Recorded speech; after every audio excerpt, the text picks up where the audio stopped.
don't give you they don't give you anything, right? They just like call me, and then I better know everything off the top of my head, whether I'm on the golf course, which a lot of times that's when it was, or wherever I'm at in life. So, dude, I've been in literally casino parking lots and just like stepped out, taken a radio interview. Everything's at the top of my head, and then we go from there. So, I do appreciate the show sheet, but like most of the time, I'm ready anyways. Let's go, man. We're ready to go. Let's fire this thing up.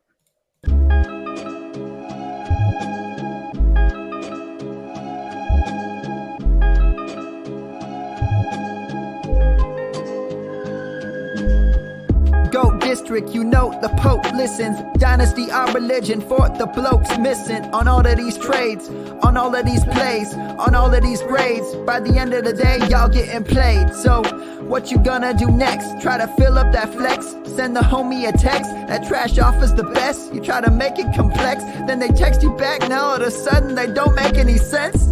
Broaden your horizons, boy. Dynasty's not for the Simons, boy. These trades not for consignment, boy. Respect your opponent, y'all some piranhas, boy. This my advice from me to you. Open up your cute little podcast queue. Search up GOAT District, my dude. Pop it in your ear, man. Y'all know what to do. It's the... And I always be traded. And I always be traded. And I always be trading. Y'all try to betray them, but first you gotta bait them. Fish.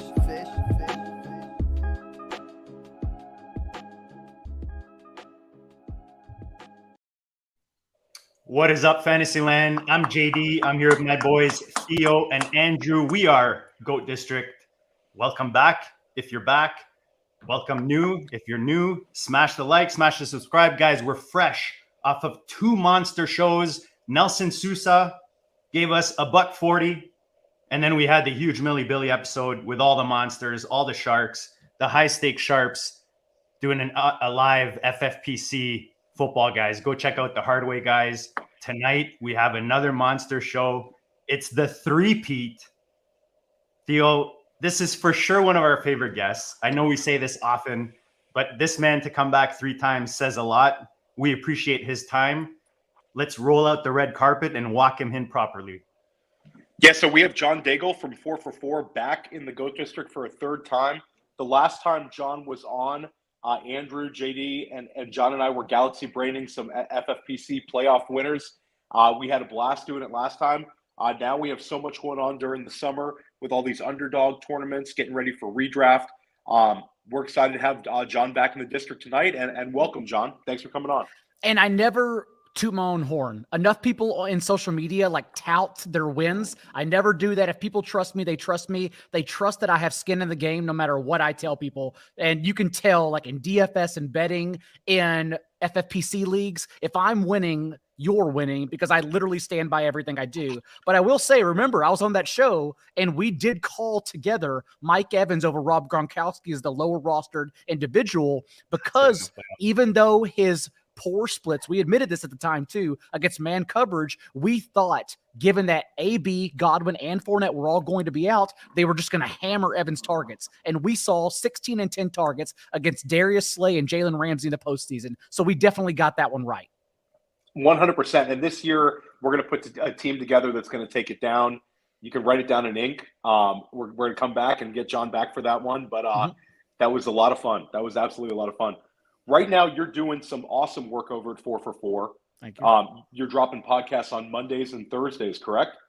Correct. Yes. Thursdays in particular, that is the special John and John episode with myself and the great John Paulson, who has actually been in Fantasy Pros ranking contest top 5 over the last decade in accuracy, which is good because projections is never something I have done. And so to now have them behind me as like a force field that I could then take the data and use my own game theory, psychotic brain, and parse through everything and then spit them back out at how to turn them actionable for different scoring formats and high stakes leagues. It's helped me out, literally helped me grow my game so much. So I'm so happy to be there. Yeah, the John and John podcast was awesome. And anybody who hasn't listened to those, it's a really nice dynamic, and it's really great content. And unlike our podcast, they're nice and consolidated. you'll be in and out in less than an hour, which is appreciated sometimes. Maybe you could tell us a little bit about some of the written work you're doing over at 4for4. You recently released your underdog ranks. Before, I think you'd been doing some tiers of positions. You finally released them all. You got the underdog ranks. What was your biggest takeaway from doing this process? And maybe you could share a couple of players in each position that kind of stand out to you as where you might have them ranked versus consensus. As I tell everyone, I still have skin in the game at FFPC and drafters. And I'm trying to get into some other formats this year as well that I was lighter on in past years, but really they got renamed to the underdog ranks and tiers because as the GOAT District found out, we have partners now. So it's just better to help out your partners. So underdog's a partner. Thus, these tiers are still best ball tiers all around, but they are really specifically for half scoring PPR, and more importantly, for large field tournaments. That's why I always think it's best to take stands in my position. And even if you go to the 4for4.com website and you go to our tools section, there is a tool called rankings. And then you can spit out the CSV of those rankings. And it's actually the top 250 that I've manually curated via ADP at underdog and Paulson's projections saying, I know these guys are going here, but I actually don't think they should be. And we should be pushing this guy up instead. And I'm constantly fine tuning it, even like making sure I'm updating it because I actually have that CSV plugged into my own rankings because I play so many 6-team and 12-team leagues as well, just to make sure everything's sharp. And so all the tiers are there now. Actually tied in, I don't think it's published yet, but it is edited. It's in the cooker. Probably like by the time this show ends, by the time people are listening this Friday morning, it'll be there for everyone. But for me, I love doing it because what gets lost in the fold every single offseason are the splits and when like things happen, right? So it's easy to look at Final Fantasy scores, but we know that's not true. Like we've already gone away. Most of us in the industry understand that saying like Zeke was the RB20 or whatever is not correct because it always comes down to like why and when this player was good. Why is the most important part. So like we can say, okay, well, Zeke was actually the RB5 in fantasy points per game until through week 5 until he got that knee injury. And then all of a sudden he was no longer good anymore. So it's okay. Like we have to understand though, why these things happen. And that's why I love doing these tiers because it allows me to, with my news background also at Roto World, I can pretty much like try to jam in as much information into a jar as possible and get you out of there in a couple sentences, hopefully understanding the entire story of that player's season. And so that's why I actually love doing it because then I can reference it. I can see what happened with the team and with the player, and it just helps me out a ton. So yeah, everything's always there. What stood out to me though, the next part of your question was really nothing so much in quarterbacks right now. Whether we're reaching on Josh Allen, I'm not sure. I think quarterback is actually fine right now, but really what we're seeing is yet again a movement to wide receivers, in particular an underdog, because I've been in the FFPC drafts like all of you, and it's still practically for the most part running back heavy. But right now, underdog is still pushing up wide receivers in particular. And I still, although I'm a pragmatic drafter and do believe in zero RB when the time calls for it, this year, the time calls for it like from to the 10 spot on, 10, 11, 12. But like, it's still at the end of the day, a half PPR league. And we also still know historically running backs have higher ceilings than wide receivers. It's just that running backs are much more volatile than wide receivers. But the whole point of a top heavy draft, the puppy is 111,000 entries. The Best Ball Mania and underdog is 460,000 entries. Who cares about average scores and being consistent? I want volatility. I want to take on all the risk and take on the boomer bust options at the running back position, hoping I get them right. If I don't get running backs right, I'm already burning that $25 anyways. And so that's kind of the way I've been approaching it. I've still been taking running backs heavy because I pretty much make my cutoff at Austin Eckler or Najee Harris, like before the first 8 picks. And then I'll try to sneak in wide receivers along the way. But that's kind of how I've been handling it so far. Nice. You've also have it's a available carries, air yards, and vacated target tool that you have, and basically it seems like you're running that over at 4for4. Yeah. What are some situations that you're looking at in terms of vacated targets or vacated carries or available air yards? And are there any under the radar situations right now that maybe people are not, playing as heavily?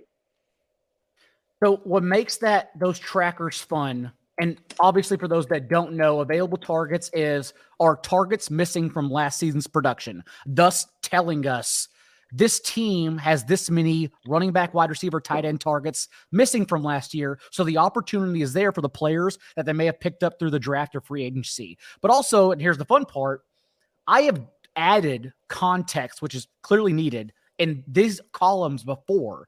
But the issue is when I add context, a few will still combat. And so what I have found better to do, what I do now, is just update the data for everyone to use throughout the offseason.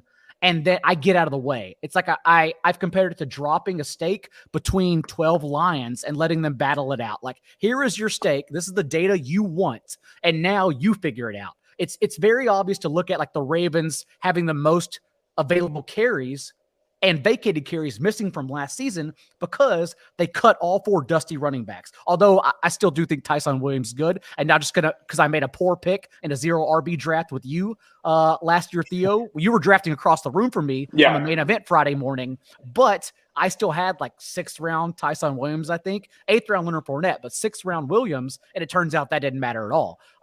But they got rid of all 4 running backs that had carries last year, and now they bring back, of course, both J.K. Dobbins and Gus Edwards. So we can easily say, well, those actually aren't vacated carries because they're going to go right back to Dobbins and Edwards. We don't have to parse through that situation at all. But I think using the tracker for instances like the most available carries inside the 5, like that helped me figure out James Conner last year, because we can then say, oh, well, like this player doesn't fit this profile. For instance, Chase Edmonds last year, now we look back, right, and Chase Edmonds only has 5 career carries inside the 5-yard line. Like, he never was treated as that type of player that was ever going to get those carries. So we should have been higher on James Conner in the first place, even though Edmonds did return value in PPR. But that's kind of how I look at, let's say, the Chiefs this year, right? Missing Darrell Williams, who had a team high 14 carries inside the 5 last year. Clyde Edwards-Helaire, since his rookie year, week 1, and we all remember this because it was the pandemic, the heart of the pandemic, against the Texans in an island game on Thursday night, and he had 7 carries inside the 5-yard line and couldn't punch one in. And then everyone assumed he was the worst running back ever over the week. They still might be true. That actually might happen, by the way. But the fact is, since week 2 of his rookie year, Clyde Edwards-Helaire only has 5 career carries for his entire career inside the 5-yard line from that point forward. And so to me, that tells me, in adding Ronald Jones, they are still never going to use CEH for those money touches. And Ronald Jones has that opportunity in front of him at a good ADP. And so that's kind of how I use those trackers. For targets as well, we know, like the Titans, they lost A.J. Brown and Julio Jones. So very clearly the most, let's say, air yards available in the league. And so then we're left questioning if Treylon Burks is the guy to naturally soak that up, or is it going to be someone like Robert Woods, who we think is like the only actual competition outside of Treylon Burks to soak up those targets, since we're not trusting Nick Westbrook-Akine, right, to take those targets. And so are we asking then, is Robert Woods ADP like a great value? And so that's just how I handle those things right now. That's awesome stuff. And on the John and John podcast, you guys went a little more in depth in that Kansas City situation.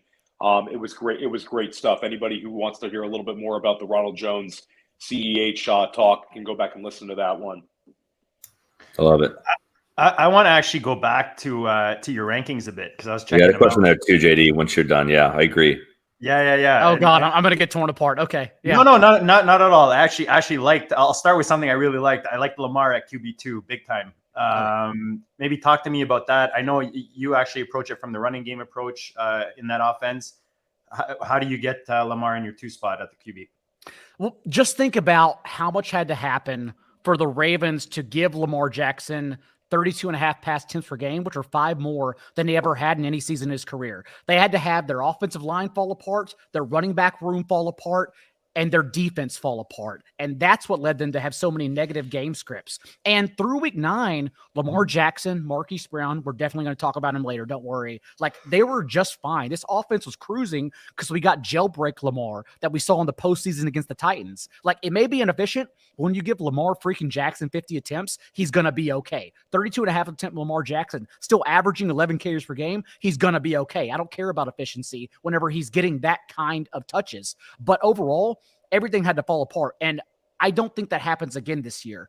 But because of that, and because of Tyler Huntley stepping in, now he's getting discounted. And I disagree with that notion, given that in his MVP year, he only averaged 27 pass attempts per game. We don't care about that. It is still that 11.1 carries per game he's averaged over the last 3 seasons in his career. That's what we were hanging on to. And so now we can basically get a little discount that we always wanted on the Ravens offense. I initially came into this offseason even wanting to fade Mark Andrews since his splits with Tyler Huntley were so extreme the opposite way.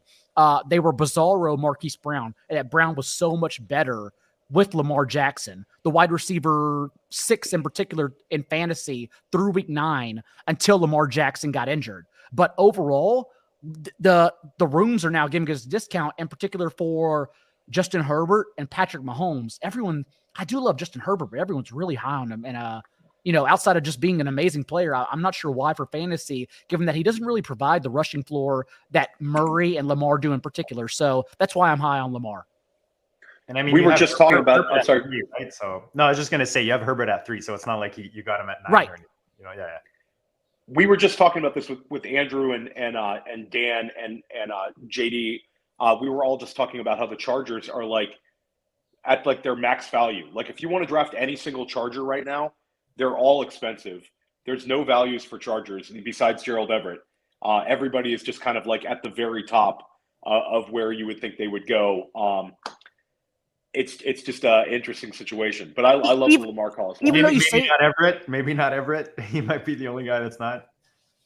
Even though you say that, though, we still get a little bit of a ceiling. I don't think Keenan Allen's going where he should go, and all because he'll be, I believe it's 32 this year, right? But 5 consecutive seasons, at least 6 catches per game, that matters. And don't get me wrong, I'm still higher on guys like Alan Lazard, for instance. I can look and say he literally has never averaged 4 catches per game in 4 seasons in the league. So why do I care about this player who also has never been a touchdown scorer and yet scored 8 touchdowns last year? But at the same time, the opportunity is there. So I will be higher on him. That's totally fine. But right now, I do agree. People are, in my opinion, overvaluing Mike Williams, who I do like. But Keenan Allen has been consistent for his entire career. And we finally get him with Justin Herbert for a second season or for a third season. And we do know that 13.5 fantasy points per game Allen's averaged and 29 career starts with Herbert. So even in a PPR, half PPR league, that type of floor with an explosive ceiling, if he's healthy, I still value that. And I actually think he can go higher, honestly. The Keenan Allen, Mike Williams ADP right now is they're literally wide receiver 12 and wide receiver 13 on Underdog. It's you have to one or the other. They're right next to each other. The situation is weird. It's kind of like Cup and Woods last year, where they're literally right next to one another. So I don't know. I think there's value to be had there. I lean Allen. I know there's some people on Mike Williams now. It's the 3-year age difference, but air yards was pretty close to one another, and Keenan Allen still had the the higher target share. So it's an interesting one. How about you, Andrew? Which side are you on with the Mike Williams, Keenan Allen? Definitely Keenan Allen. Yeah, I don't even, I'm not minding the age gap. Everyone's put the splits up, and I don't totally believe in them. But after the first 6 games of Mike Williams and him trailing off, I think that's more prescient than the 6 games that he was on fire or so. I don't know where it's coming from, but for some reason, we are now getting discounts on players who are 29 and older. And it's these players are still in their prime. You don't want touchdown scores in their prime. I'll gladly take them. And Allen was never based on speed anyways. It was just his precise route running. So no. He's just good at football. That's okay. If we stay in the AFC West here and we look at Denver, Sutton and Judy, kind of similar, Theo, going receiver 23 and 25 right now on FFPC. I'm just looking at a board in front of me. And I know I've made that decision. We've seen Sutton kind of creep up past Judy now in some draft boards. How do you feel about the two receivers? And then you've got Javonte Williams. I saw surprisingly, I agree with you 100% that you've got him outside of the top 15 even. You've got him as RB 17. So tell us about the Denver offense, John. So Russell Wilson has been top 2 in total end zone targets in every year since 2018. And then, as I note in the column as well, he was the only quarterback in the entire league to throw for 30-plus touchdowns in 4 consecutive seasons. And he almost did that for a 5th consecutive season last year if he wouldn't have tried to play through that mallet finger from week 10 on and just been totally inaccurate. I think the Lions game really was the only one that the Seattle's offense exploded for in the second half. But overall, like, we are now taking this player we know is still an elite quarterback and finally throwing him into not only the best surrounding offense situation in his entire league, but the best play calling in his entire league too, because you can't get worse than the number of OCs he's rolled through and Pete Carroll's stubbornness to run the ball no matter what. And so I just want to bank on the Broncos offense overall. And that's what's funny, because you try to parse through them then and ask, okay, which one or which two does Russell Wilson drag along with him? And it is Tim Patrick, who's led this team.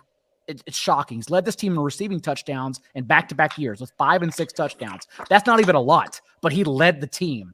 Whereas we have Jerry Jeudy, as I note in the column again, only 3 top 24 finishes as a wide receiver 2 in 26 career games. Like, you wouldn't think that. And also, I know he's on the rookie contract, but they also did just give both Tim Patrick and Cortland Sutton a combined $53 million guaranteed.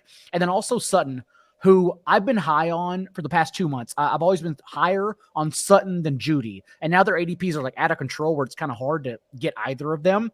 But the fact was, like, everyone was rating Sutton for his performance from Drew Lock, when I've never thought that's fair. And I've always thought, even when I was analyzing rookies for NBC, like when I wrote up their rookie profiles, Sutton was the better player than Jeudy anyhow. And now he finally has this individual in Russell Wilson who not only throws the end zone, but has also been extremely accurate deep historically, outside of, again, playing through that mallet finger from week 10 on. And whereas Sutton's career 16-yard depth of target never meshed with Drew Lock. That's why he was only a top 38 receiver in 1 of 9 starts. It meshes perfectly with Russell Wilson, and Jeudy doesn't threaten that at all. That's the best part. And so that's why I'm still going to be higher on Sutton than Jeudy, but I don't mind sneaking in Tim Patrick at the end as well. And more importantly, it's become a running joke now for best ball, because again, we are in this hyper bubble. It's the slow month of June when we have another month of this, guys. So, like, don't go crazy yet. I'm trying to remember that it's going to be the slow month where we get into best shape of his life and you're too low on season. That's all anyone talks about. But week 17 has become a laugh. Everyone's talking about that now for best ball championships, even though it is true. Like, we can ask anyone in the world what they believe will happen in week 17. And the only thing, literally the only thing we know right now that they will be 100% correct on are the teams that play.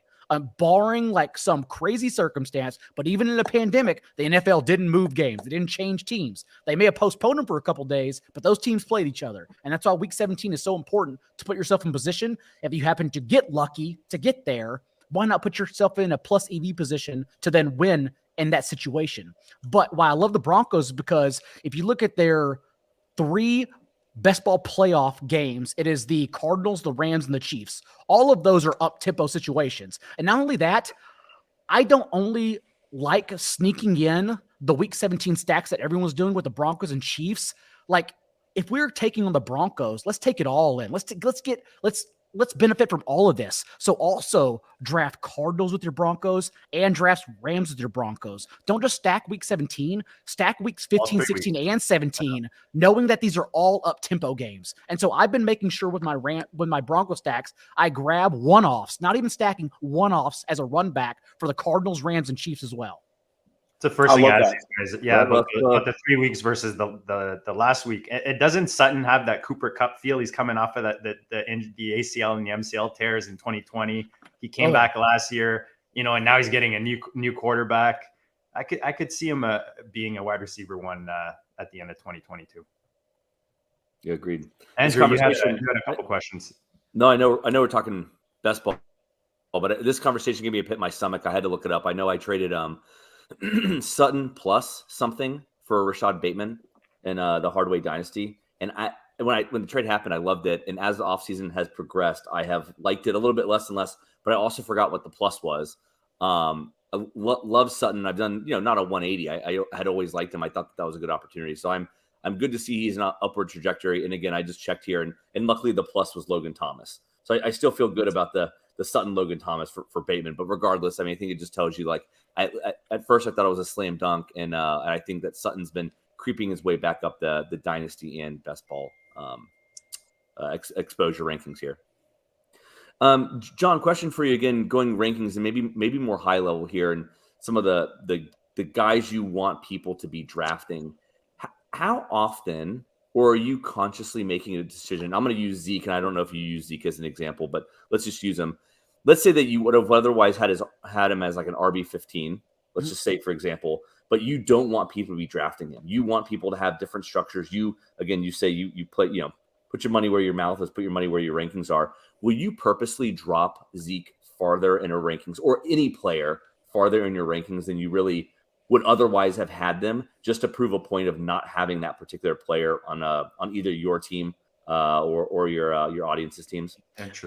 Absolutely, and vice versa. Whereas, like, if you download the CSV for the Underdog Top 250, I even have players, not only players pushed down that I don't want people want, I then have that player settled even higher than I think they should go, because per the scoring format and per the ADP, there's still a value if I get them 2 rounds later, right? So I have both ways, honestly, for every position.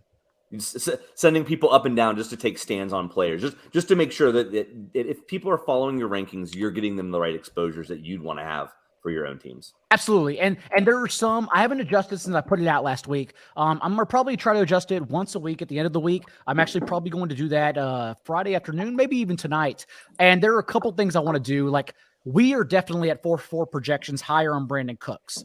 He's criminally undervalued every single year. The only issue is in pushing him up. I still may have pushed him up too much because rooms are not adjusting. So this is the one issue that happens, right? Is that I over adjust to assume what's going to happen with the room. I got that right with Saquon Barkley, for instance, where now he's already going around early.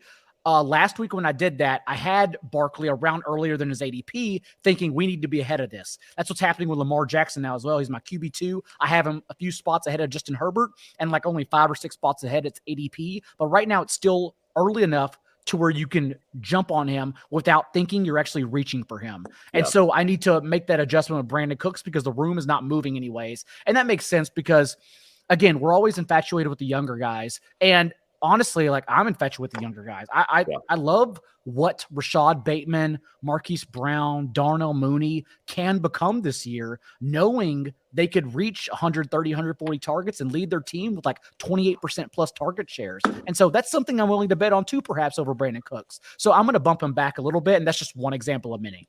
Quarterbacks, I like it. Quarterbacks are the expert in those other situations. Yeah. With the Davis Mills, right? That Davis Mills is probably a big reason why Cooks is maybe undervalued. I think so, yeah. And even Davis Mills wasn't bad in his last 3 starts, but I don't expect, everyone's tuned out by weeks 15, 16, 17, unless you're in the postseason. So I don't expect anyone to know what the Texans did in their last 3 games.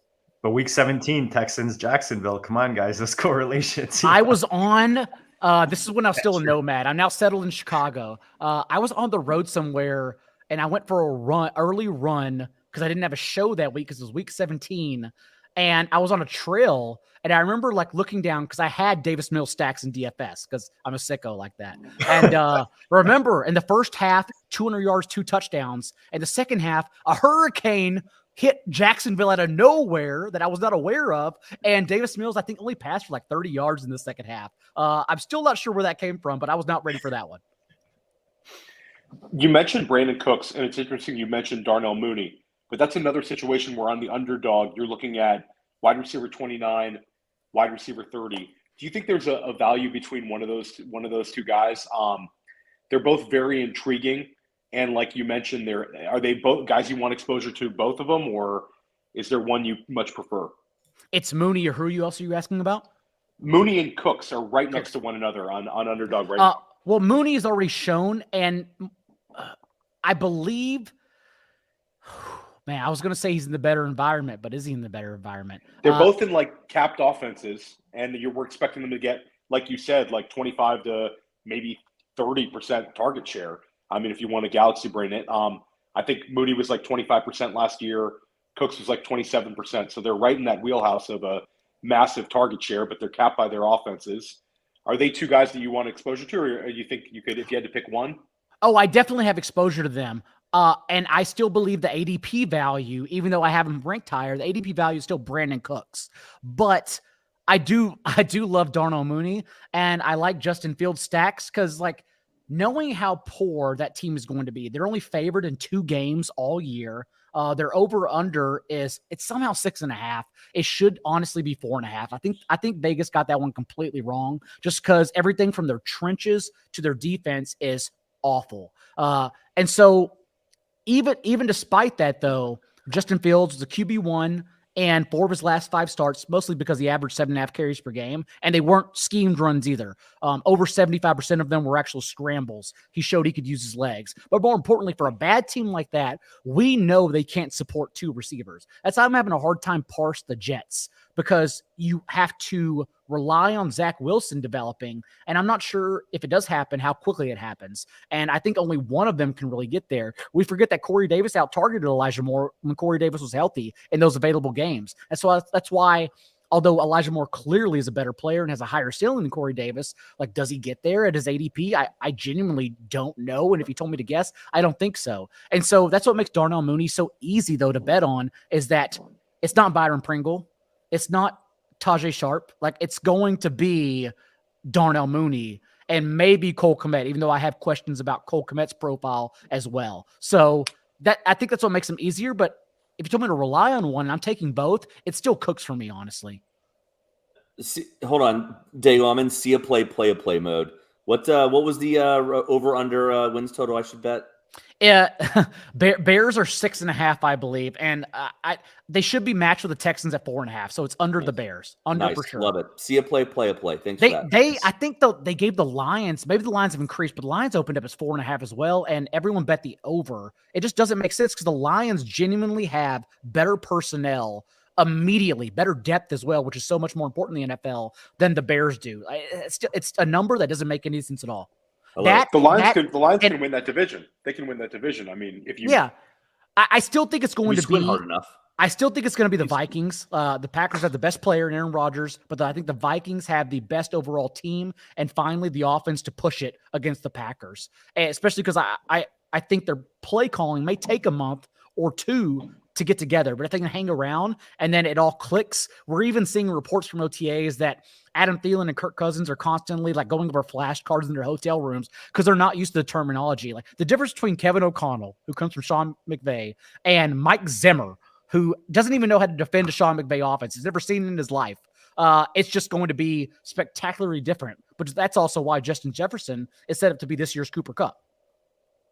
I love that. I love it. And also I had plus odds on that under. So I smashed it. Thanks Good. for that. Oh, see a good. Play. Good. Guys, real quick, before we get into some best ball, myffpc.com right now. Best ball, redraft, play for $1 million, play for 10 grand, play for a couple $100,000.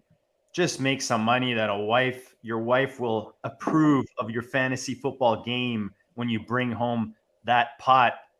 Guys, myffpc.com right now, Dynasty, Redraft, Best Ball. There's nothing on there that will not entertain your fantasy football game, and you're playing against the best in the game. Go check it out. Tag one of us, whether it's at Goat District, at JD Goat District, at DOG Fantasy, at AMS Schellenberg, and we'll hook you up with an exclusive sign-up bonus if you're just starting an account on the site. Anything else before we get into some best ball? I wanted to pick your brain on Pittman at wide receiver 13. I do like that as a Colts fan, but maybe we can throw that in with some best ball talk. Yeah, let's go. And right. I may move Pittman higher. I'm trying to think about like how wrong do I want to be on Pittman. But again, what I look for are, have you proven your profile to me? Like, have you proven you're an alpha whenever the targets are there? This is why there's a Rashad Bateman comment in the chat. And I brought Matt Harmon on the Most Accurate Podcast, the John and John Show, as Theo calls it, earlier today. So you can listen to it on Friday. And I asked him these open-ended questions because I don't know. And I know he's the guy who would know. And he even explained that Rashad Bateman actually, while he may not be as explosive as Marquise Brown, in particular downfield, like Rashad Bateman's a better player than Marquise Brown. And that's why he gives the Ravens a receiver that they haven't seen before, because he's so much better at everything as opposed to one thing like Marquise Brown is. And so knowing Rashad Bateman, like we pretty much know he's going to lead the team in targets, that gets me very excited for a young guy who just wasn't healthy last year and also had to play around and with Sammy Watkins. So I'm much higher on Rashad Bateman as well after the conversation. But to answer your question about Michael Pittman and showing us ceilings, he did show us last year with Carson Wentz, before Carson Wentz went full Wentz in week 9. Pittman was the wide receiver 7 in fantasy points per game. And he's already last year was 14th most targets with 129. And again, they lose T.Y. Hilton. They have no downfield option except Alec Pierce, who only 5 of his 30 career games went for over 100 yards. And as Harmon told me, because I asked him as well, Pierce only runs like 3 routes. He's a straight deep guy. I don't know if a player without an explosive collegiate receiving box score is going to like actually take away from Pittman downfield either. When Pittman does everything correctly, he is nearly 20% average of the thresholds we look for when we discuss success rates against man coverage, zone coverage, and press coverage. He does everything well. And he showed us, again, his ceiling. So I definitely want to be higher on the industry than Pittman, but the industry may drive me crazy because like maybe he should be honestly the wide receiver 8 and not the wide receiver 13. Well, the last 2 football guys drafts I've been in, he went as wide receiver 12 and wide receiver 14. So he's already, moving up there. And I know, Andrew, you took him at the end of the 3rd round, correct? Yeah, I'm checking. You put me on the spot. I was looking it up. Go on. I thought you had your draft. I thought you had your draft boards memorized by now. Yeah, he's wide receiver 15 in the one that we're in that Superflex FFPC tourney. Well, that was my pick, and that's super flex. Oh, that's your pick. Okay. He's moving up, and I feel like he's got just so much steam right now.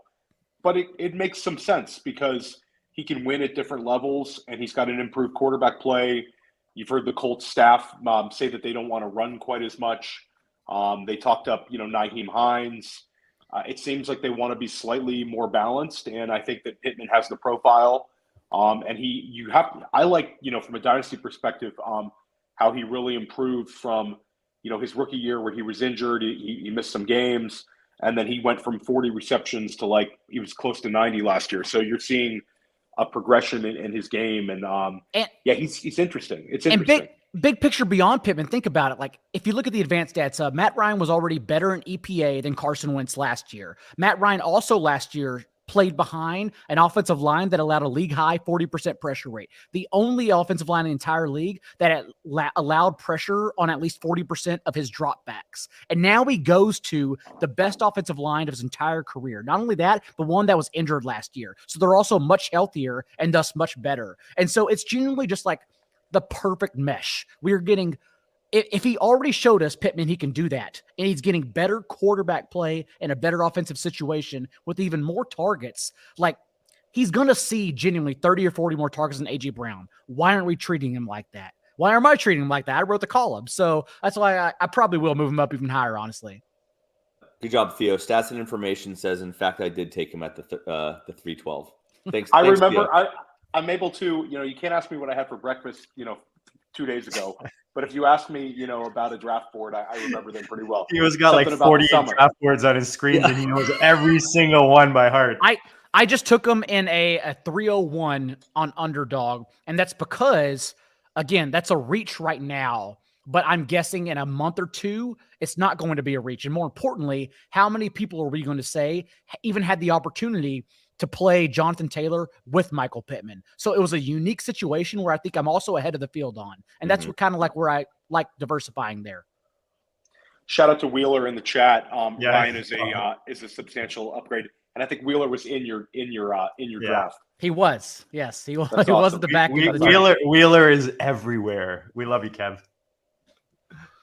And Alec Pierce, it's interesting because he's got people that like him, but I agree with you. It seems kind of like he's one of these guys where you get excited maybe in a, to put on our dynasty hats. He's like a kind of a guy people are getting excited to draft in like second round of rookie drafts. And I know there's some people that like him, but his profile seems kind of like like a MVS or a Nico Collins, like a role player that's going to have a long NFL career. But I don't know. I don't really see him making that much of a fantasy impact at all.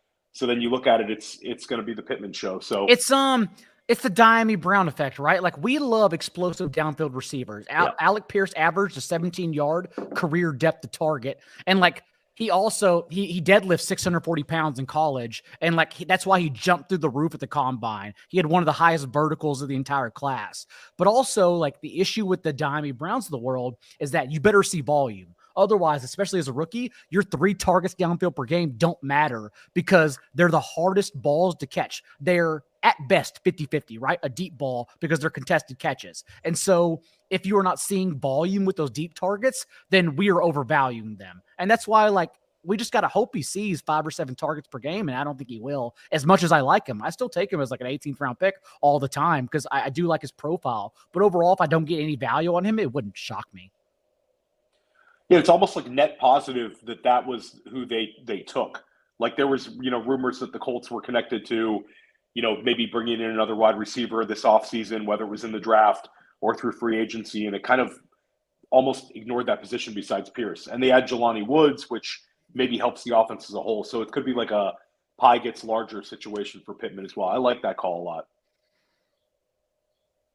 Yeah, Ballard and those athletic freaks, you know what I mean? Him and Wood, and I don't know. Well, it was just this year, though, because remember, they were slogging out. They kept on re-signing T.Y. Hilton, even though his twilight years were 3 years ago. But finally this year, not only the athletic Alec Pierce, but yeah, like you mentioned, Jelani Woods, who literally tested as the most athletic tight end in combine history. Like, they finally got more explosiveness, are now reportedly using Naheem Hines at receiver more, just to make sure he's on the field, because he is very good. He's just also buried behind arguably the best pure running back in all of football. So, like, it is looking uphill. It is looking up for the Colts. And that's why, talk about bets, that the Colts division odds, I still think you can get them at plus odds. And knowing all the changes and turmoil that the Titans went through this offseason, including losing 2 starting offensive linemen, like, I think the Colts are just a shoe-in and should be to win the division. Anyway.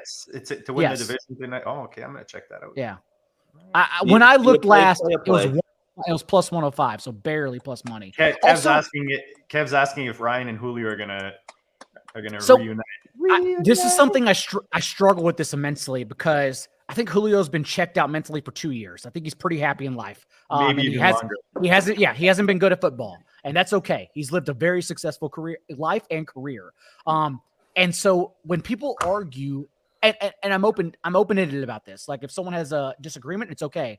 When people argue that, yes, he's going to get the ADP bump, though, when he gets signed, I just ask, like, you're probably still wasting a pick on an ADP bump. Like, I don't care about the ADP bump, because I think he's just not going to return any value. Same with Will Fuller, honestly. And so I haven't been drafting those guys at all, thinking like they're pretty much done anyways. It's June.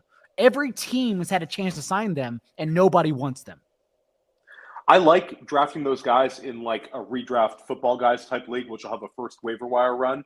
But I agree with you, when you get to a slim best ball, not potentially having an X in your lineup to start the season is a really tough pill to swallow, especially at the wide receiver position.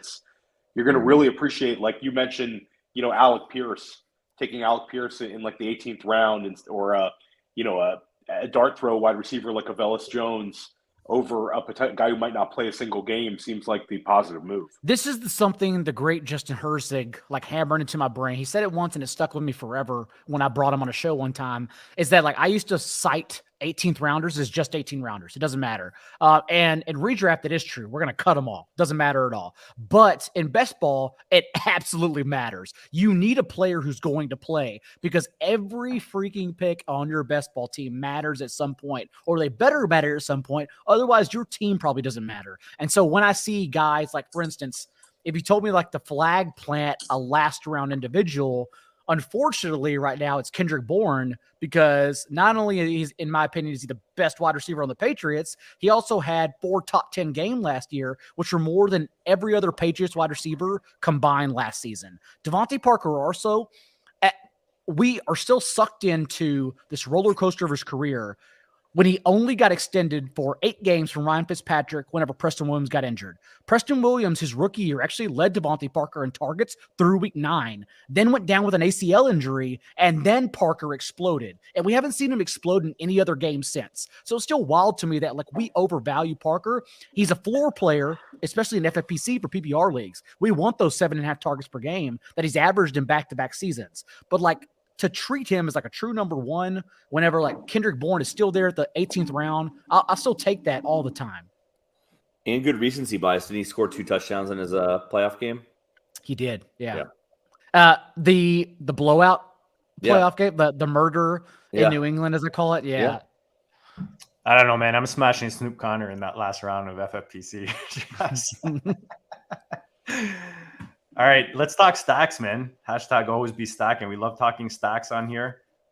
Let's jump into your, what's kind of your general approach with the stacks? Are you, do you want to give the warning, do not reach for the stack? Is it okay to reach in certain areas? What's your general approach with the stacking when you're doing your best ball builds?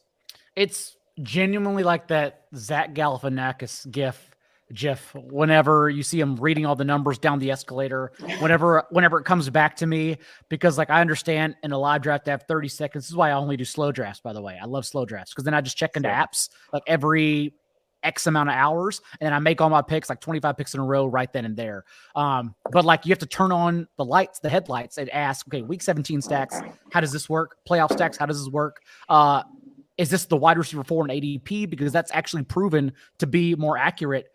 In particular in large field tournaments, is actually drafting the wide receiver 4 in ADP with the quarterback, since everyone usually try to reaches for the wide receiver 1, 2, and 3 with quarterback stacks. So I try to also grab like the sneaky options. For instance, if you're taking Deshaun Watson, then like adding Donovan Peoples-Jones instead of David Bell, because that's how these things work. But overall, yeah, I've already spoiled my Russell Wilson stacks. Another one that I've been pretty much tacking on because you can get them mid to late, and I do believe in the structure of the offense, is Daniel Jones and the Giants. And this comes from someone who did not believe in Daniel Jones, more importantly, because I think Joe Judge was one of the worst head coaches in NFL history. And I think that was very clear from the moment he was hired as a special teams coordinator who just shook the right hands and didn't deserve that position in the first place. But now we get Brian Daigle, who I do believe in. And not only do we get Brian Daigle, who steamed a league low in multi-tight end sets with the Bills, which is what I expect the Giants to do with adding Wan'Dale Robinson. Like, when everyone argues Kadarius Toney and Wan'Dale Robinson, like the answer can be both, especially if they're on the field with underneath guys like Sterling Shepard, and then you got your one deep threat in Kenny Golladay all the time. That's okay, since Daniel Jones was so accurate from a clean pocket last year. The issue is Gettleman the last 2 years never prioritized offensive line. He called them hog mollies. He always took the biggest ones, but they were always bad profiles despite favoring them in the top 10 picks. But not only those receivers do I think can mesh together in an explosive offense with a very bad defense, thus keeping their foot on the gas sneakily all the time. I also think Daniel Jones has immense rushing upside. I wrote this in the column, so I'm just going to cite it straight from there. But recall last year, whenever the Bills were looking for response against 2 high safeties, and this is why I'm not high on Devin Singletary at all. He only has 1 year left on his deal. They're very clearly not going to re-sign him. But more importantly, like they just needed to add a running game, like the Chiefs did. They were like, we have to look around for a running back, and Devin Singletary's here. So I guess you're our guy, even though we don't want to use you. And that's why he averaged 17.5 carries per game over his last 7 starts. But also in that time, Josh Allen averaged an increased 7.5 carries per game. And more importantly, 68% of those were schemed. They weren't scrambles. They were actually screened by Daigle saying, hey, like we just need to bring the guys over the top in. That way we can fire over the top. Because right now they know we don't care about running the ball. That's why the Jaguars beat them 7-3. They rushed 4 and dropped 4 back because they knew they could beat the Bills that way, because the Bills didn't care about running until they lost by 4 points to the Jaguars. Then you rethink your entire life and ask, what did we do wrong here? And so I think we're going to get a lot of scrambles from Daniel Jones and schemed runs, giving him a higher floor in shootouts as well. So I do like rather than being like everyone else and prioritizing Kadarius Toney and Wan'Dale Robinson and all these guys, like you can get them all. Like just get Wan'Dale and Kadarius Toney. How many people do that? None, because everyone thinks they're going to replace one another when they can coexist in a bad defense and up-tempo offense. So I kind of like doing that as well. Quick June 9th fact from the Stats and Information Department. The Jaguars actually beat the Bills 6-9. So I couldn't let that go from on today's. That was good. Thank you. I don't recall everything properly off the top of my head. But also that was it was a nice fact to give today. That was the same week. I said 4 points. It was 3. That's the same week. Remember that the Broncos doused the Cowboys in flames. Yeah. Because like those weeks are always the hardest to like then go back to the lab on Monday morning. Because you still got to chart everything. You still got to get it back in motion to spit it out on Tuesday. And it's like bad football makes the week even worse. It's the absolute worst. Yeah, and no expectation for you to know this or remember this, but I live in Jacksonville, so I remember. That's why you remember. Remember that game well. It was delightful. So just getting over to the Bills running back situation, you talked about Devin Singletary. What's your expectations for James Cook this year? It seems like he's a nice value right now where he's going ADP-wise, in my opinion. I definitely want to have more of them on FFPC because for underdog, it really just doesn't make sense. A half PPR league, we want touchdown equity there. James Cook has never handled more than 12 carries in any game in the time he spent with Georgia. We know he's going to be their pass catching back, especially after they had J.D. McKissick in the palm of their hand until he went back on his deal 12 hours later. But overall, like, I don't think James Cook has the workhorse upside because he's never shown that in college and the touchdown equity. And so we just want the reception floor. So him, J.D. McKissick, like those are the guys we want in FFPC in particular in the later rounds, even though they're going overlooked. Underdog, I don't think they bring much value. I think they're overdrafted right now. Well, actually, J.D. McKissick, he still goes super late. Everyone forgets about him for some reason. I don't know why. I guess because Brian Robinson, but like even Brian Robinson's not good.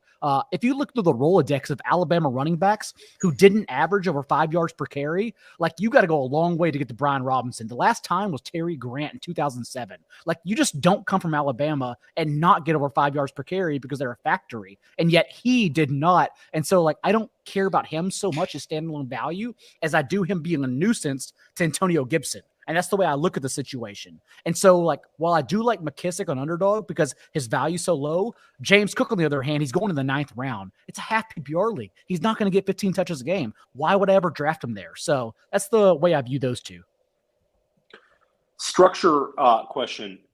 It seems like a lot of drafters are kind of going with like a hero RB approach in this best ball and in redraft as well, where it seems to be a draft a running back, a high volume running back, and then just hammer wide receiver. Do you agree with this as a general strategy this year? And would that be your preferred strategy in a slim best ball format? That is my preferred strategy.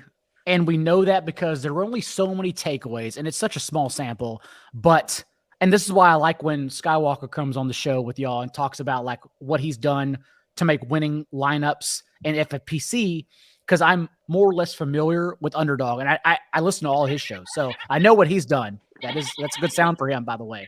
But for the Underdog, for Best Ball Mania 1 and 2, which only grows every year, we only have limited samples, and what we do know is that not only did teams, because quarterback ADP is the most accurate of all the positions, because pretty much at the end of QB1, you jam all the guys up there who run the ball and you get your ADPs right. It's not hard to predict quarterback whatsoever. We may reach on guys, but more or less the teams that advanced to the final round in the first 2 Best Ball Manias drafted 2 quarterbacks in round 6 through 9, which basically guaranteed them 2 QB1s. And so that's kind of what I've been doing with Jalen Hurts and then maybe Trey Lance, maybe another option that I'm stacking at the end there. But also then what we do know is that it is half PPR. So although we cite and scream 0 RB, hero running back has worked the most, especially getting those 2 running backs in the first 3 rounds. And so that's how I've been drafting, even though, again, I'm pragmatic individual. You don't say that on Twitter because that doesn't get likes and retweets. You have to take a stand everywhere. But I like adjusting my strategy to the room, even though I will cut myself off, like I told you earlier, at Najee Harris. Austin Eckler and Najee Harris, like RB and Derrick Henry, RB 3, 4, and 5, in my opinion, once we reach the Joe Mixon, DeAndre Swift, Dalvin Cook tier. And I may even have Dalvin Cook wrong because it's not his performance we're worried about. It's just the pending legal situation. That's when I then step in and say, okay, I want the top 3, top 4 receivers instead of the next running back. And then I'll go from there. No, it makes sense. Andrew and JD, is that kind of your approach this year in Slim Best Ball? Are you guys looking to go hero as well, or is it, all depend on kind of your draft position? I know those early wide receivers are very, very appealing as well. Yeah, JD, you can go first. Yeah, I mean, I think I have like 3 or 4 builds that I kind of, depending on how the draft starts, what falls to me, what the rest of the room is doing. Obviously, I think hero RB is the go-to, but and I think it's been for us on the show, we've been talking about it for 2-3 years at least. And now it's like the preferred way to do it. So I kind of like to switch it up. I like to build some hyper fragile, like maybe going 4 RBs a little earlier than I normally do, because I do like getting those late RBs, going top heavier at receiver early, and then, hitting those onesies in between. But I think hero RB is always my kind of favorite look.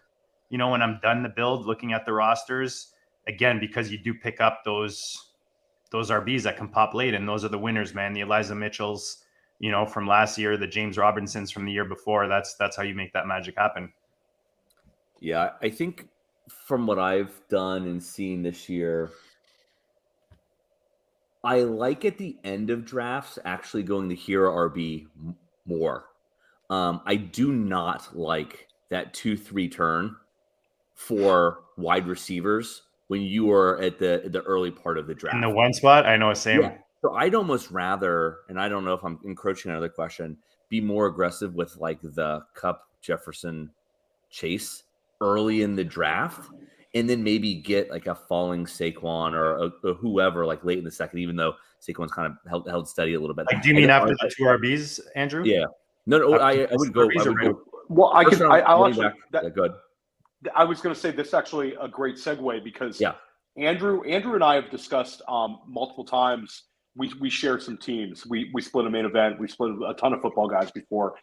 In these major contests, John, do you think there's some value to having a very unique build, such as starting a draft with Justin Jefferson, where there will be less 101s with Justin Jefferson?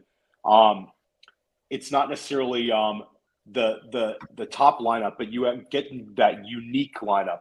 It's trying to get it's the combo of those first few rounds that you're trying to play with, depending on where you're starting the draft, right? And once you see what the regular flow is, you want to disturb that as much as you can in order to start off that unique build. I do like that thought a lot because the way I've been handling, honestly, is very vanilla. It's pretty much telling myself in the 101 that like Jonathan Taylor doesn't ever get past pick number 2. So like I have to take advantage because I don't know how big my portfolio. I don't know how many Jonathan Taylors I'll actually have since it's a random draw for picks. So I've just kind of been taking him and then I'll mix it up from there. Like I said earlier, 101 for Jonathan Taylor. And then I went Barkley as a quote unquote reach at when it came back to me at 2. And then I grabbed Michael Pittman early. And I asked how many teams have that right now? How many teams even had the opportunity to have that right now? I don't think they would reach for that, what they consider reaches. So that's the way I've been doing it. I've been trying to do it more like I think I'm getting ahead of ADP right now, as opposed to like purposely taking Jefferson over Kupp at 102, even though, again, I don't hate the idea.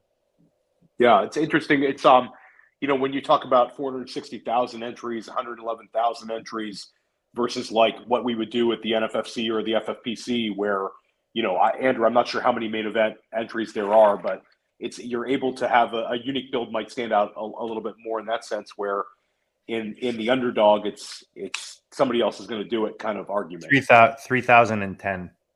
3,010. So there you go. It's just an interesting galaxy brain for best ball strategy. And again, I don't hate it, but also like remember, we're gonna have a Cam Akers nuke in the next month, right? Like we're going to have something come screw up every piece of content, every draft, where a player's going to then encroach into the third round out of nowhere that shouldn't have been there. And then that's probably when we'll start getting values, because I thought we were going to see a seismic shift earlier, but honestly, we haven't seen much. Like DK Metcalf and Tyler Lockett are slowly creeping closer. Just as we talked about earlier, Sutton slowly going past Judy, Saquon Barkley slowly moving up. I thought Fournette and Connor would move up by now, but you're just never going to find anyone who likes Fournette. Everyone hates Fournette, and I have no idea why. So he can only go so far, since like the same people that love Barkley also do not like Fournette for whatever reason. So we haven't had like a crazy shift in ADP yet, but I expect we'll get one in a month. I mean, John, have you seen the picture of Leonard Fournette this week?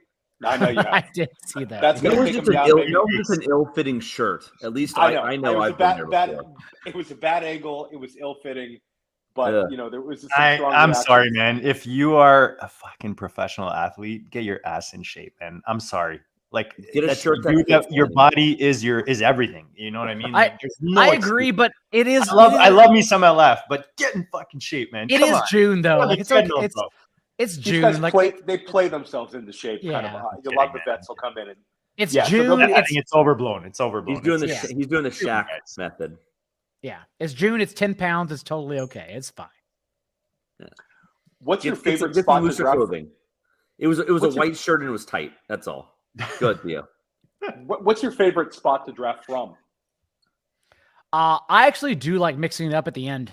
And I understand a lot of times that leaves me either choosing Joe Mixon or DeAndre Swift. And I don't mind that. I kind of like getting DeAndre Swift in the back end.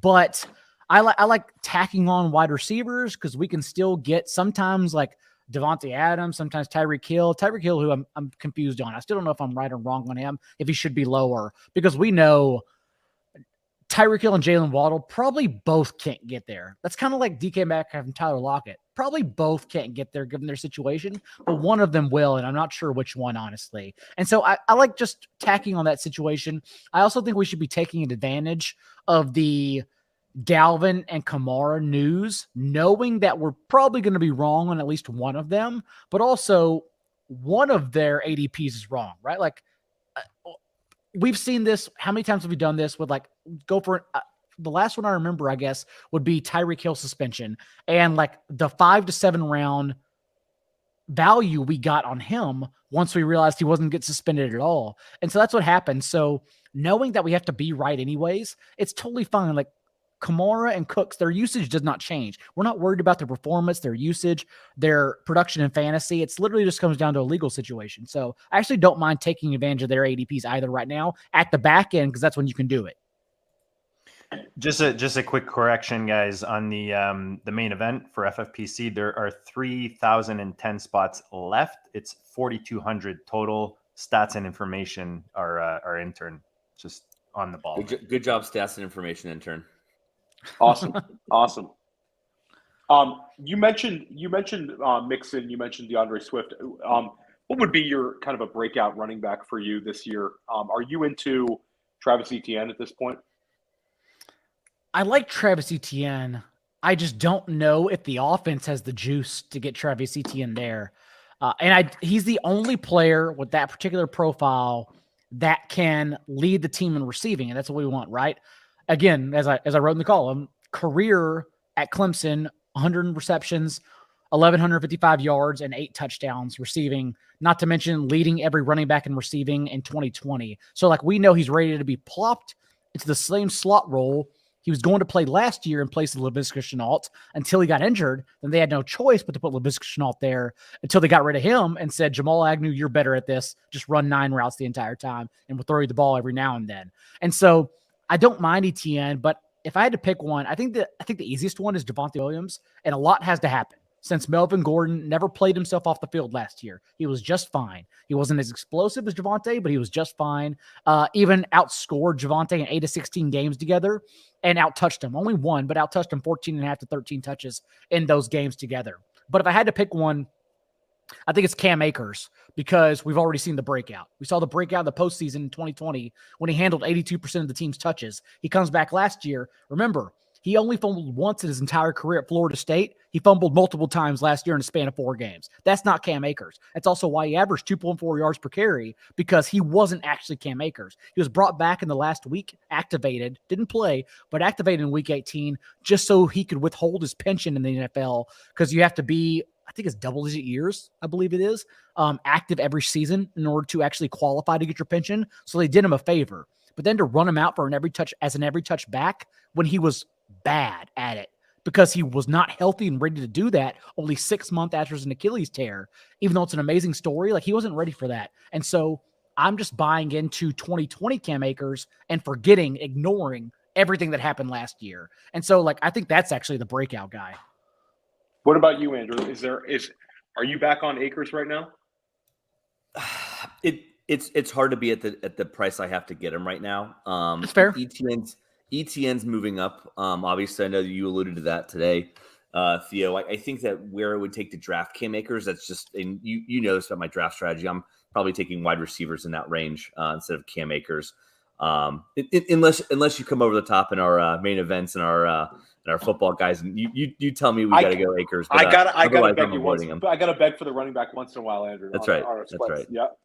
No, he's my Florida State guy, so I like him a lot, and I'm rooting for him to have the breakout. I think roster construction wise, I don't know how many teams I'm gonna have him on. In every game that a running back did not get injured for Sean McVay last year, the running back who started and completed the game handled at least 80% of the team's touches. Like, he only wants to use, he proved that with Sony Michel at the end of the year, he only wants to use run back. There's no intention of using Darrell Henderson behind Cam Akers, assuming Akers is fully healthy. And so, again, like, we've already seen the breakout from Akers from week 13 on against the Seahawks. I believe that was his rookie year through the postseason. And so that's what I'm going back to. Even at the ADP, like, I do agree, it could be perceived as pricey, but like, does he beat Derrick Henry out? Since Derrick Henry is very volatile, maybe. I think that it's not out of the question, at least. Yeah, I think. Oh, go ahead. Go ahead. No, I was just going to say it. I mean, and a very simple thing could be Akers could just score a lot of touchdowns this year. If we think that Rams offense takes a step forward, they clearly want to use him around the goal line. He could just be a guy whose overall stats are not great, but he all of a sudden you look at it and Akers has 12 touchdowns and he crushes his ADP. The chat also, as 1912 Fantasy says, someone in the dead zone is going to hit. That person is ETN. And I make sure in my tiers that I consider him actually like the tier drop off. Like, I want to be higher on ETN if possible, because after him, I think is where we fall off. Even like people are higher on J.K. Dobbins, but the Ravens have ranked bottom 5 and running back target percentage in 3 consecutive seasons for Lamar Jackson. Even last year, when he was averaging more passes per game than any other season he's had, still bottom 5 in running back targets. Like, those running backs will never see targets. Thus, they will never have proper ceilings to be RB1s. And that's why I just I'll take him at ADP, but I just ignore him overall mostly. Daigle, quick on the clock. Connor and ETN, you have to take a running back. Which running back are you taking? It's Connor. I'm a sucker for workhorses. I'm sorry. Out. I'm big on Connor. I've been overdrafting Connor. I know. I understand the touchdown regression too, but also, like, he showed the entire profile, even averaging 5.5 targets per game when he started for Chase Edmonds last year. Now, will he hold up? Probably not, because he's literally never played a full season in his entire career. That's where Darrell Williams, or I believe, because this is something we've been doing in the industry, trying to find the contract numbers for Darrell Williams because they're impossible. I believe it got unveiled that he's making the league minimum. And if that's the case, he may not even make it through camp. And if that's the case, Keontae Ingram has the profile we should be chasing, especially in Kyler Murray stacks, especially in the 20th round. So I actually kind of tack on Keontae Ingram every now and then to my Kyler Murray stacks. I've been moving off of Eno Benjamin, who was a favorite drafter early in the offseason, to now Keontae. I need to make sure I'm way more conscious about that. Eno Benjamin didn't have the profile, 7th round guy. And also remember, the past 2 seasons, they've used Jonathan Ward over him whenever Jonathan Ward was healthy, thus telling us they don't want to use Eno Benjamin at all. And so I think Keontae Ingram basically replaces Eno Benjamin. Yep. I got a quick sorry, we got a question from actually, let me just ask my question. real quick. So James Conner is a guy that I was, we've all been drafting since like January. A bunch of patrons. James The James value Conner, was better. It's not as good anymore. The value no, was but great. that's what I want to know, and that's why I find myself now going for other options in that range because I got him so much lower. So would you, if you were drafting throughout the whole offseason, you were getting a guy at a way lower value, would you keep building your rosters as he goes up? Because we've talked about guys like Mike Williams, Sutton's, the guys that have moved up the boards. Do you continue to draft them, or do you say, you know what, I got him at such a good value, now I'm going to take other guys in that range that can still continue to move up? Or what's your approach on that? No, this is when I start spreading it out, especially for a guy like James Conner, who, again, it matters that I think staying healthy is a skill, and it's a skill he hasn't ever shown. And it's probably because he's great in life. He's a warrior. He beat cancer. So, like, his body is not fit to stay healthy for an entire season, but he's also doing amazing. So that's perfect. But knowing that, we don't expect James Conner to be healthy either. So that's not the kind of player I'm trying to go even more overweight on. Like volatile players, for instance, last year, and Mike Davis, right? Remember Mike Davis and the Dolphins running back is slipping my head now. Miles Gaskin. Remember in February and March, like, you could get them literally in the 10th to 13th rounds, and we thought we were getting great value. Turns out, like, even the value didn't matter for them. No. But we thought we were getting good values. And so that's kind of how I'm handling it now, is that, well, ADP is adjusted for Conner. No big deal. I don't need to fight for him anymore. I already got my shares if you were drafting early. Yeah. And this is the guy I'm taking in that round now is J.K. Dobbins. Not that I haven't been grabbing him the whole time. We've got 1912 fantasy. Shout out to the chat. You guys are rocking, by the way. He's asking Walker versus Penny. How do you feel about the Seattle backfield? Oh, I think it's sad for Penny. What's weird is that Penny. Just for Penny? How about the whole offense? Yeah, that too. But remember, for Penny actually, people don't remember now because we've so far removed from it, but he literally played every single game in college. He was not an injury-prone player at all, and super explosive. And then we got to this 4-year career for him, and just could not stay on the field. And finally, last year, he won our leagues for us. And if you're like, I had him in a league though, where I was already out of an FFPC. Even then, it was still good to see him average, the 18.5 carries, 130 yards, and 1 touchdown per game, 7.2 yards per carry over that 5-game stretch to close the year, with 4 top 10 finishes, including the RB1 overall performance in fantasy in Week 17 championship week. Like, just a freaking stud, just like Amon-Ra St. Brown, who brought us to the title. But now we get Kenneth Walker, and what's funny is that he basically profiles as Rashad Penny. Like, Pete Carroll clearly has a type, and that Kenneth Walker averaged what here it is right here. I'm gonna take from the column. He forced the most missed tackles in college, and tied Jonathan Taylor and Rashad Penny, go figure, for the most yards after contact per carry for a running back with 250 plus rushes in a season. Like, he's the same explosive player.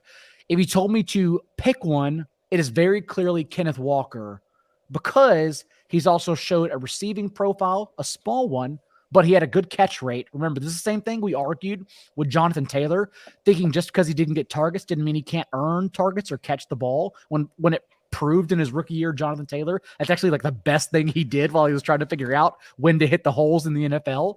But overall, Kenneth Walker, in my opinion, still the more explosive player and the more fresh one. Whenever Rashad Penny is only on a 1-year deal, that matters. So I think it's still the Kenneth Walker show this year. I agree on that. I like Walker at running back 28, and I feel like his price would be will go up slightly, and I think Penny's will move down a little bit as the summer goes, and I think it becomes evident. You're already hearing some of the Seattle beat writers, it's raving about Walker and saying he's going to have a role and all this kind of stuff. So I'm interested in that one as well. That's how about the Atlanta backfield, John? Is there any running back in Atlanta that's intriguing you at this point? Tyler Algier back on Cordero. Is there any value to be had in that backfield? Algier would be the workhorse option. I still want to believe in Patterson, though, that when he returned from injury from week 12 on, that usage he had was not what he's going to receive, because he averaged 6 targets per game as a top 12 running back until that injury. He missed a couple games, then came back. And then after that, he was still getting the same amount of touches, but he was literally getting more carries, like 10 carries per game up the middle. And that's never what Rashad Penny has done well. Even when the Bears tried that out, Patterson failed. But those targets, because he is explosive in open space when you create concerted touches for him, that's what allowed him to become a top 12 guy. So I actually still like taking the dip, and it is a good ADP still to this day. I like taking the dip on Patterson, assuming they already saw what he can do when used properly, and they're going to go right back to using him that way. Having said that, I still take Algier late because he does have a 3-down profile from college, and that's kind of what not only they need, the Falcons, but Patterson doesn't overlap with that skill whatsoever. And so there is a direct path there for him leading, honestly, like all rookie running backs in touches possibly. So I take the chance on Algier all the time. As we're talking running backs and not so great offenses, guys, underdog fantasy, we're talking about it tonight. You want to win $1 million, maybe a couple million playing fantasy. It's happening at Underdog Fantasy. Go check out the app. Go check out the website. Right now, you can make an easy $100 if you use the code DISTRICT when you sign up to Underdog. Your first sign up, your first load up your money, load up $100, and they'll match that 100, give you free. That's $200 right there that you can invest in one of these tourneys, whether it's the puppy, where you've got $500K in prizes, $5 entry, or like I said, the $2 million, the BBM3 with a $25 entry, guys. It's a no-brainer. You want to play fantasy? That's a no-brainer. Forget the mock drafts. Go do some best ball, guys. Check out Underdog Fantasy. Use the code DISTRICT. JD, you don't mock, you best ball. It's coming. The shirt's coming. It's in the intern's working on it. The t-shirt intern's working on it. Department's working on it. It's coming real soon. The printing department. We're waiting on the printing. They're the interns are too busy giving you entries. How many total entries are in to work on t-shirts right now? The interns are never focused on the right things, Daigle. Right. Yeah, I've noticed that. They're just trying to get those credits JD promised them. The credits. I want to pivot to redraft real quick because we've already kept John in the district for an hour and 15. John, you play in the main event in Vegas. Yep. We play in the main event in Vegas. If you get the 101 for a main event, who are you taking? Let's say it's the summer's ended and you're sitting down at the table and you get the 101. Who are you taking? This year, what's going to screw everything up is that hot game on Thursday night, which I still love. I know some people don't like. I disagree with everyone. That for those Friday live drafts with nuked ADPs are such a breath of fresh air 48 hours before week one, because we do this for months at a time and like jostle between ADPs, and it's the same thing, the same discussions over and over again through training camp. And then there's one night only, Kareem Hunt, where all of us are gathered at the theater together to watch a game over free cocktails. And they should give us 5 tickets. They give us 2 tickets because they're cheap, but we still get those drinks. And then we go to the bar until 3 a.m. and talk about these things and then show up to our main event. And to see those ADPs, they're crazy. And this year's the Rams and the Bills. You know how insane those players can get? Like Stephon Diggs literally could be the #1 overall player by the time we do this. He's going to go for 40 that game. And it's like, I guess I got to go Diggs 101. I can't wait. But also, as Jason short notes, the answer for me is Jonathan Taylor. I'm not arguing against the people that believe it can be McCaffrey. McCaffrey has shown when healthy, and I don't think he's a player who's not healthy. It's just happened to be 2 fluke injuries the last 2 years, especially because Matt Rule and that organization have just piled it on him every single time. But 8 full games, 20% target share, 17.5 carries. Fine. 7.5 targets as well per game. I'll take that. But Jonathan Taylor just fits the profile. He checks every box. No one's in his way, more importantly. Like we've already talked about, their backup running back, they're playing a wide receiver.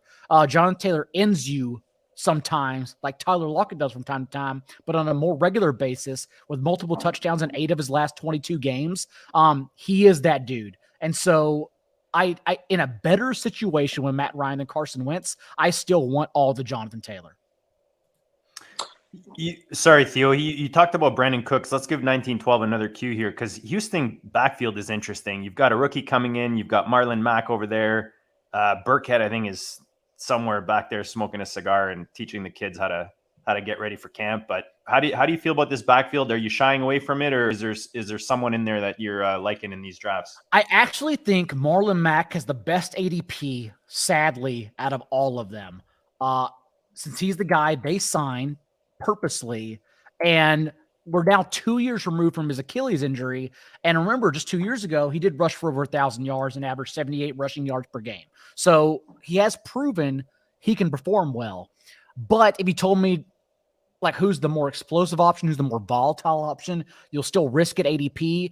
It's obviously Dameon Pierce. And I admittedly don't have a lot because I still think rookie ADPs right now are just crazy. It's rookie month. We do this every year where everyone gets infatuated with these infinite ceilings they haven't seen. So like everyone is Jamar Chase. Everyone is whoever the best rookie was the year prior. And I don't believe that at all. I can't get Sky Moore at all because I don't believe in his ADP. I don't want any of Christian Watson, but I can't get him anyways. But that's what's happening right now. Same for Dameon Pierce. And I just think it's more volatile though, which is why I'd rather have Marlon Mack at his last round ADP than Dameon Pierce currently, since Pierce never handled more than 106 carries in any college season. He was purely a rotation back in the SEC.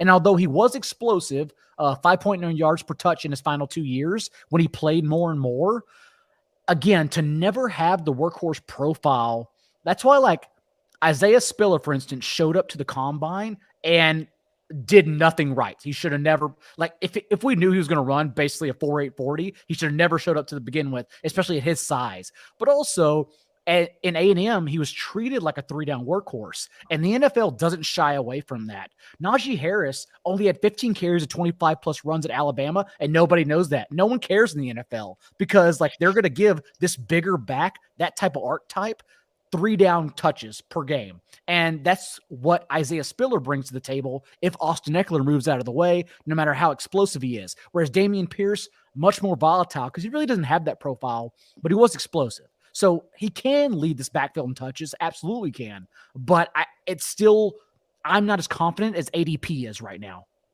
Or we could just stay away from the Houston backfield. That's entirely, true. That's a great option. I just don't like running backs on bad offenses. It's a simple Of course. rule, and it's just a very good one to stick to. Absolutely. And also remember, they used a 4-man rotation. The Texans did last year. Probably they do that again, and nothing matters. I want to ask pretty much every guest that comes on the GOAT District this summer. We have a recurring question during Dynasty season. We asked everybody, so now it's going to be a recurring redraft question. And I also want Andrew's answer on this because he wasn't on with Nelson 2 nights ago. So we had Nelson Sousa on, and I asked, Jamar Chase, Justin Jefferson, and Cooper Kupp are the clear top 3 wide receivers right now in all formats. Underdog, FFPC, NFFC, they're the top 3 wide receivers. Who do you view besides those 3 as the biggest candidate to finish as wide receiver 1 overall this season? You can name 2 guys if you feel more comfortable. I will plant my flag on 1 because wide receiver 1 overall besides those 3. I'll plant my flag in 1 because I'm very confident in 1, and that is Stephon Diggs.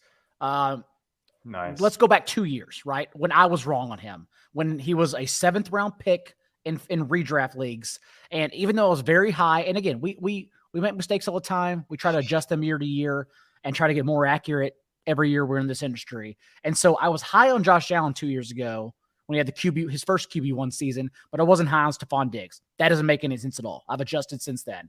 But he led the league in targets, receptions, and receiving yards.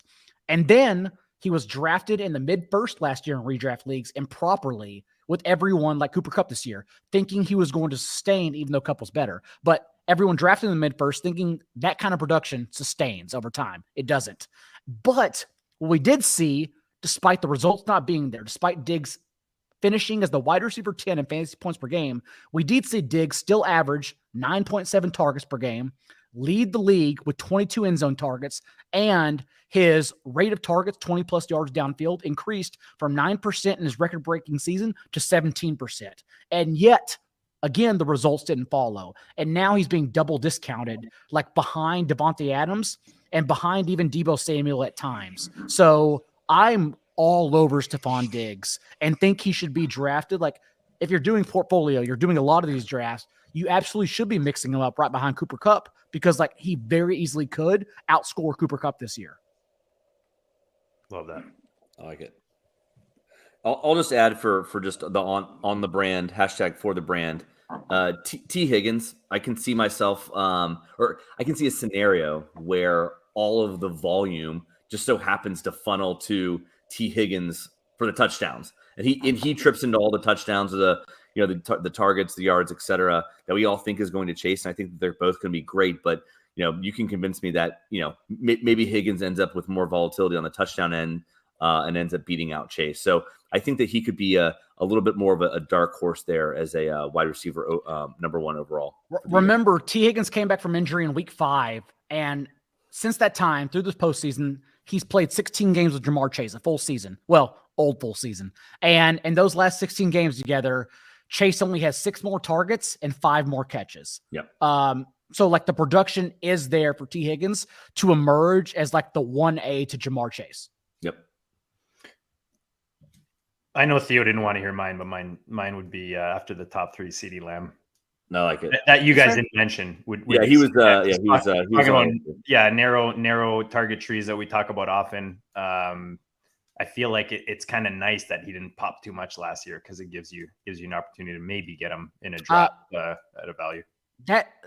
The Cowboys are in such a odd situation because we know turnovers don't sustain year to year, and they created the most turnovers last year on defense. So that's not going to happen again. They also lost significant personnel on defense. So they're going to be worst, which tells us that's great because they need to keep their foot on the gas, and that's better for Dak and everyone. CeeDee Lamb, I know he was basically a bust last year, but he still led Amari Cooper in targets per route rate, 24% to Cooper's 18% target percent on the route run. So overall, like CeeDee Lamb already showed he earned the targets over Cooper, and now Cooper gets out of the way. Not only that, but like James Washington, a walking boot in June. Jalen Tolbert's injured as well. They're using Simi Fehoko in their first team lineup in OTAs. And Fihoku's the guy, I don't know how much y'all know about like the deep rookies, but like he went away for 5 years. Like he's already, I think he's 26, 27, because he went on a mission, like a religious mission, and then showed back up in college, played a couple years and got drafted. Like he's so far behind progress, and that's who's their third receiver right now. So like it's only wheels up for CeeDee Lamb this year. Nice. Let me throw in, I don't know if we want to finish it here, but I got to ask a week 17 type of question here. So you talked about the games like the Buffalo Cincy game, the Denver KC game. You've got the LA games. When you're building your builds, are you shying away from them in the sense that everyone else is trying to build those stacks? Or are you maybe, like you talked about it earlier, but I'm just wondering, like, are you trying to sprinkle in those correlations in your builds as much as you can, maybe the top 3 or 4 games that you like in that game, in that week, or in those last 3 weeks? How are you playing that? Like, are you sprinkling that in as much, or is it just like you're doing a build, you start your Buffalo guys and then you throw in your Cincy guys with it? Like, how are you approaching that kind of in your portfolio as a whole with those week 17, those like top games, offensive games that we're, kind of attracted to right now as we draft?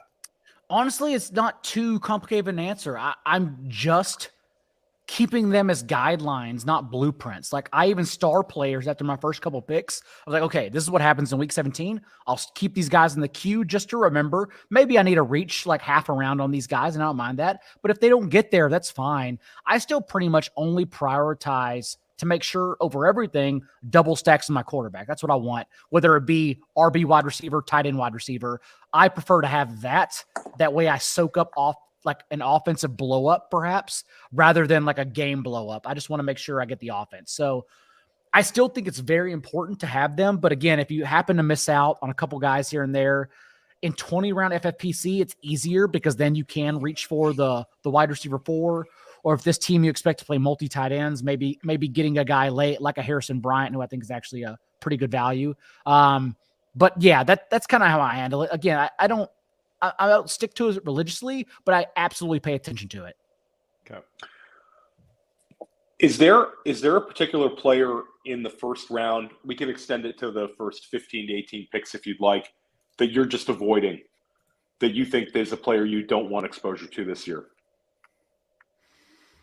That's an interesting question. I'm kind of looking over everyone right now. I still take him, but I don't think I like, and I probably will switch up taking Joe Mixon because his targets weren't sticky last year. We got it for his last 4 games, and more importantly, his postseason run. But other than that, like there were times he had 0 targets towards the end of the season last year. And again, that's not the kind of profile I want to spend on a first-round running back, especially with Samaj P. Ryan lurking. And Chris Evans wasn't healthy at all through the second half of the season whenever they were trying to actually disperse him in a third down role in the first half. So Joe Mixon, I would say, is the one I'm most tepid about. I'm a big Joe Mixon guy, but I got to tell you, I've been drafting a lot of Chris Evans.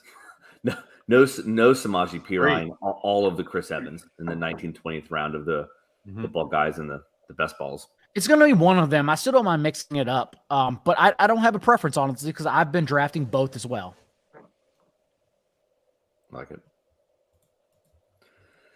Want to do one more question, or are you guys? All right, we're at a buck 30. John's been way more generous, and for full disclosure, this is like his third or 30th show of the day. I was about to put in the private chat. I think my eyes are getting heavy, guys. Like, I'm having a great time. My brain power only goes so far. We've squeezed that lemon. You know when your wife leaves the lemon, she always squeezed all the juice out of it, but she still puts half of it in the fridge. I'm about to squeeze some lemons into gin glasses. So yeah. There you go. Dude, you were awesome. This was just the information that the rapid fire information that we were able to share. Hopefully the audience got some value out of that. John, why don't you remind the people of all the goodness you have going on right now, what you have coming up. You talked about you're going to be looking at all 32 teams individually. Anything else you want to share before we close this out? Yeah, my team previews, they're not going to be out for probably 3 weeks to a month, a couple weeks, actually. We're going to time them with the opening of training camps. But right now, if you go to the website, 44.com, you will get not only the Underdog Top 250 that I talked about earlier for a CSV for free right now, too, I believe. My best ball tiers for the time being are also free, so you can go read them before I jostle them behind paywalls whenever that's going to strike, probably in the next couple of weeks, honestly. So get ahead of that. Also, subscribe to The Most Accurate Podcast on iTunes, Spotify, wherever you listen to podcasts, because that's where I am for the John and John Show every Thursday. Not to mention the 4for4 YouTube channel. I'm basically everywhere in the world. So you will find me if you look up John Daigle. Yeah, we love having you on, man. Like we said, third time. Hopefully we get you on for a fourth and a fifth and beyond. But we appreciate your time tonight. Theo, we got some bangers coming. I know we talked about the show with Nelson that just passed. If you guys missed that, go check it out because there was a ton of goatness on that one. Who do we have coming up tomorrow and beyond, Theo? Yeah, so June, July, August. I mean, we're going to get you ready to win your leagues this year in the GOAT District. Tomorrow we have Ian Harnitz of PFF coming on for a special 2:00 show.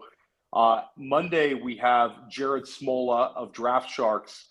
Who anybody who's seen Jared on the GOAT District before, he always is just great. And then we have Jack Miller from Established to Run coming on next Thursday.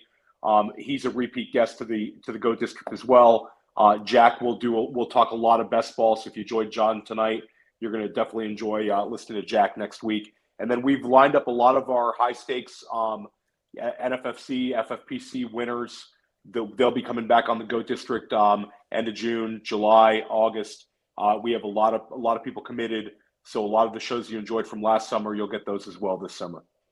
That's a hell of a lineup. Those are all my good friends. Time. That's a hell of a lot of what we do, man. Good job to our booking manager. It's not a booking. We're not messing around. Booking manager. Those interns are booking really good. No. What the promotion happened long ago. That's a booking manager, Daigle. Okay. That's it. I'm excited. I listen to the show, so I'm excited. No, we appreciate that. For sure. Andrew, you had something to close. Yeah, two nonsense free, Daigle. One, is that predictably irrational behind your left shoulder on your bookshelf? Is that what that book is? I believe so. Which one? Nice. The orange and blue. Orange and blue. It is, yeah. So the great Jonathan Bells is like my brother. He's a very, very good friend of mine. And I still book from him anytime I go see him. He has a condo in Miami now. And that and Never Split the Difference, which is a book on how to make decisions in life, which is something I talk about all the time because, we all make decisions literally every day and it matters so much. But in particular, betting, fantasy, and DFS, we make decisions even more than a normal person. But Never Split the Difference is a book about making the proper decisions by an FBI agent who was the individual who used to talk down individuals from like jumping off buildings. And so that book is incredible. I suggest that one to everyone. I'm gonna check. I love it. Glad I asked the question. And by the way, it was a hell of a book cover snipe by me over your left That shoulder. is a good job. Unbelievable. That is. I can't believe you even saw that, to be honest. That's unreal. also Johnny Manziel, the Browns, the behind. You could tell when Andrew's not staying at the La Quinta Inn, he's on the ball, man. But when he gets to La Quinta, he's just the brain power. Yeah. So then the last question is: are you a normal human being who likes to do your underdog drafts on dark mode, or are you a sociopath who does the light mode? It's a running bit. Well, it's not a bit because I still stay true to it and I enjoy it. I'm actually on light mode. Oh no, not a proper take. Everyone hates it. Well, that's why your eyes are so heavy. You got to switch to dark mode. You'll be way more energized. I mean, maybe so, but I like to think it's different because everyone uses dark. I even have a Twitter in light mode too, which is again very unique. But I like light mode. I like it. And I'll give a quick shout out before because John mentioned B-Bag Batoba, aka Skywalker. The guys from First and 15 Pod, Abib, Chris, and Deo all just joined into our Hardway Dynasty League. Yes. So we're all in with Justin Herzig and a number of former guests. Austin Martin's in that league. Noah Riddell's in that league. A ton of people have been on the GOAT District. So welcome to those guys, and give a listen to First and 15. They're friends of the show. Noah Rudell's gonna get too rich one day for the Hardway draft, and I'm gonna jump into it then. He's gonna have too much of crypto. He's gonna stop caring about football, and that's when I'm gonna take his spot. I love it. Noah actually has been building this monster for like 2 years.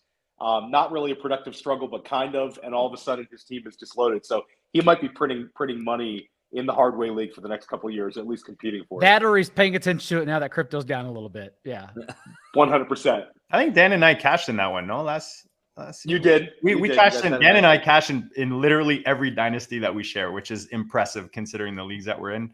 Yeah, man. Tonight was awesome, guys. Again, underdog. You're not signed up. Use the code DISTRICT. You'll get up to $100 match. My FFPC.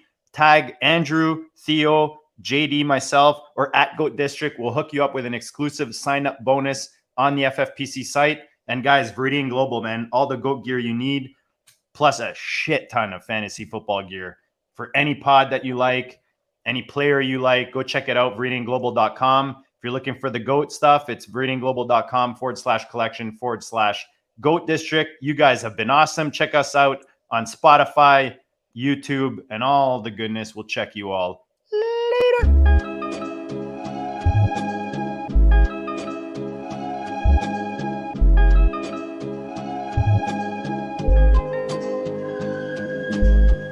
GOAT District, you know the Pope listens. Dynasty, our religion, for the blokes missing. On all of these trades, on all of these plays, on all of these grades. By the end of the day, y'all getting played. So, what you gonna do next? Try to fill up that flex? Send the homie a text. That trash offer's the best. You try to make it complex, then they text you back. Now all of a sudden, they don't make any sense.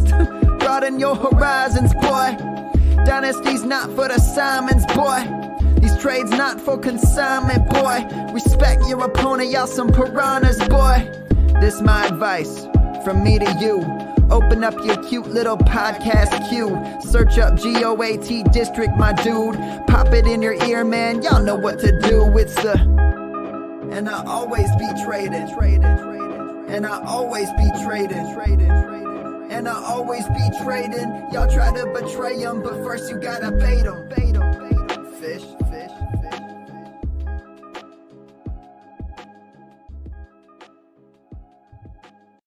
With heavy eyes, John sticks around after the outro, man. That's hardcore. We love you, dude. Man. I didn't notice it. The last 10 minutes, my eyes were getting really. I'm definitely hitting a wall. That last question, I think I answered for 30 seconds because like my juice is just gone. I'm done. Dude, we appreciate every minute you've given us. Of course, sure, I love doing this. I'll always come back on. Always invite me back on. I tried. You're just a machine on some of this stuff, and it's very impressive. What was the stat you gave us with the it was a McVay running back started. It was 80% of the team's touches. Every game in the regular season that a McVay running back wasn't injured, that player finished the game, the starter, with at least 80% of the team's touches. It got skewed in the postseason because they had no choice but to start giving both Henderson and Michelle more touches because Akers was so bad. They shouldn't have rushed him back. It was a cool story, but he was very bad. But in the regular season, they only used one running back. That's awesome. That's an awesome stat. Serious stat. Yeah. More GOATness right there. See, a little extra, a little B-side on the end of that outro. You gotta re-listen to the John Daigle podcast to get those extra little nuggets you might have just. I try to slow down to make sure I emphasize those, but yeah, sometimes I just start speaking about everything too fast.